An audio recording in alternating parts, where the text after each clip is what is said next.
everyone. We are now going to go through another example that we did something similar to in class, engaging with sampling distributions and how we programmatically look at sampling distributions. And we are also going to use the nhanes example data for this example, so that I think will be a good opportunity for us to have more familiarity with reading in data, setting our working directory, etc. So to begin, hopefully you watched the short video on working directories. So here, I want to engage with all of this, in this directory that I set up called example1. In that example, I right now have this data set called nhanes.csv. So the first thing I want to do is I want to create a new script file in R. So I go to File, New File, R Script. I click on it and I get this script window up top. Perfect. The next thing I want to do is I want to set my working directory to be this directory here. So again, remember, I need to figure out where this directory is on my computer. So what do? I either control or right click if I have a mouse on this directory. Then I hold either Option or Alt and I can copy as path name. And that gives me sort of that path to the directory. So I can go back to R and I can set my working directory with the setwd command. And then inside of quotes, I'm going to paste that directory. So now if I run this line, what does that do? We see it goes down to the console again. That makes it so that my working directory is now that folder. So now if I want to read in data, I could say, okay, dat is what I'm going to call my data. I use the read.csv command. Again, it's a function, or the read.csv function. So we have this open paren, close paren, and then inside in quotes, we need the name of the data set we want to read in and the path to that data set potentially from our working directory. Because we set our working directory to be this directory and nhanes.csv is in this directory, again, we can just run this specific command. We run that and the nhanes data gets read in and we can see it in the upper right and it is now called dat. Great. So, one question we might want to engage with here, looks like my Slack window is open. One question we might want to engage with here, for example, is in this data set, people have sex labeled as either male or female. And so we might want to, for example, look at the number of people out of the 500 who have sex labeled as female. So how might we do that? So we might do that using the filter command, which is part of tidyverse.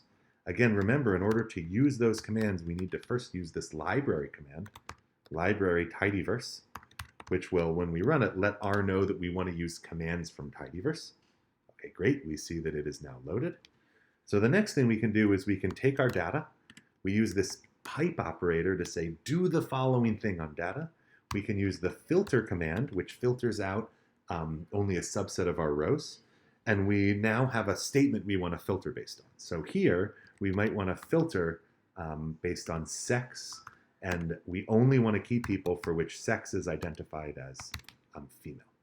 One thing to note here, before I run that command, let's actually look at the names of our data set.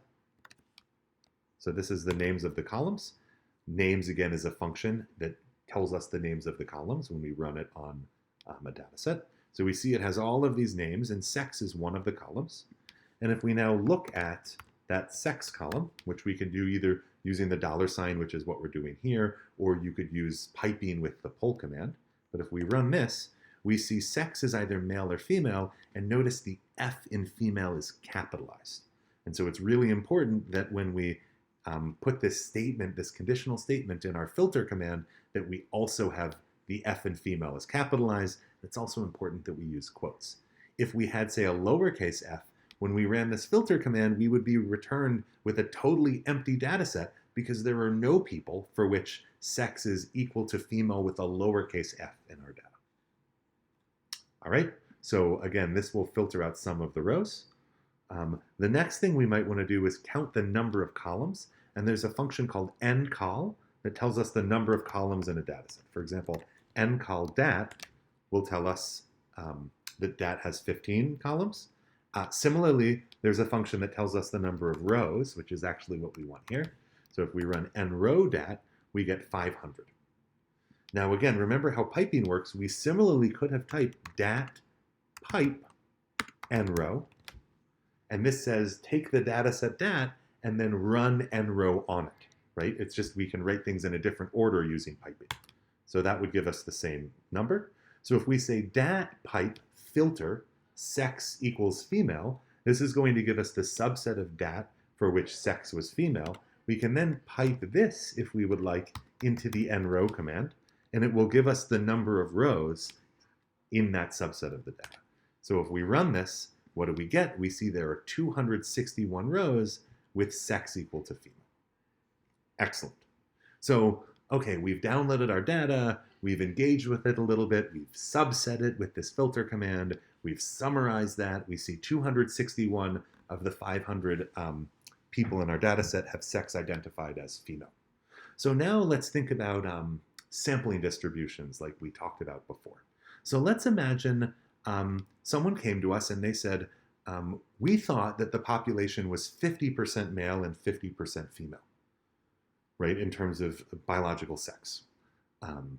And here you are showing that in your data set you have 261 people identified as female out of 500 people total. That is above 50%.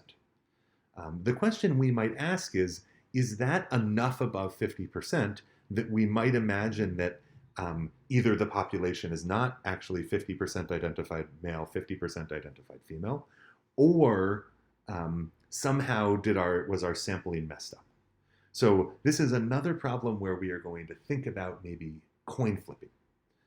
So let's think about a hypothetical world where there were an equal number that people had sex identified as either male or female, and there were an equal number of people identified as male and as female.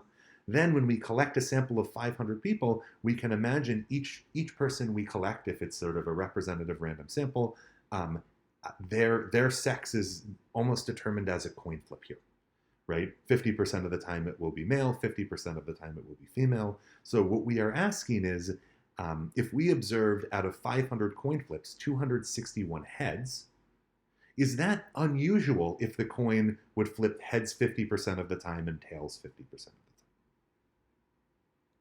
So again, we're thinking about this as a binary outcome problem, a coin flipping problem, right? We've associated it with a coin flipping problem, and we get to ask a question about our coin. Is it 261 out of 500 heads unusual for a fair coin? So how do we engage with this? So now let's make a little bit of room for us on our script. So one thing we could do is we could imagine running an experiment where we take a fair coin, we flip it 500 times, and we evaluate and look at how many times we see heads. Again, 250 is sort of the most likely number, but we don't expect to see exactly 250. We expect to see some variability around that. So we could imagine running that experiment and running it a large number, say 1,000,000 times, and then looking at a histogram of the outcomes of all of those 1,000,000 experiments. So how do we do that programmatically in R? I'm going to add some pound signs just to sort of separate one set of code from the other.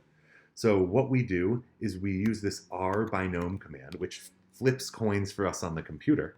We said we want to run 1,000,000 experiments. So the first number we enter, this R binom takes in 3 inputs. The first input is the number of experiments. So I'm going to write 1,000,000. The second input takes in the number of times we want to flip a coin per experiment. So here we want to flip the coin 500 times per experiment. And the third input is the probability of heads that we want for the coin. In this case, we want it to be 50%. Again, we want to see what sort of likely outcomes, what likely number of heads we will see in these 500 flips if the coin is fair. So if we run this now, this is just going to spit out to the screen. So I need to assign this to something. And I will call this experiments, perhaps. Now I will run this. And experiments is now this long vector. And if I actually try to output it to the screen, if I type it into the console, I get all of these different experiments, number of heads in these various experiments. The next thing I might do to visually evaluate this is look at a histogram. So hist is the function that runs a histogram. It expects one input, which in this case is that vector of values. Right here it's going to be the vector of number of heads.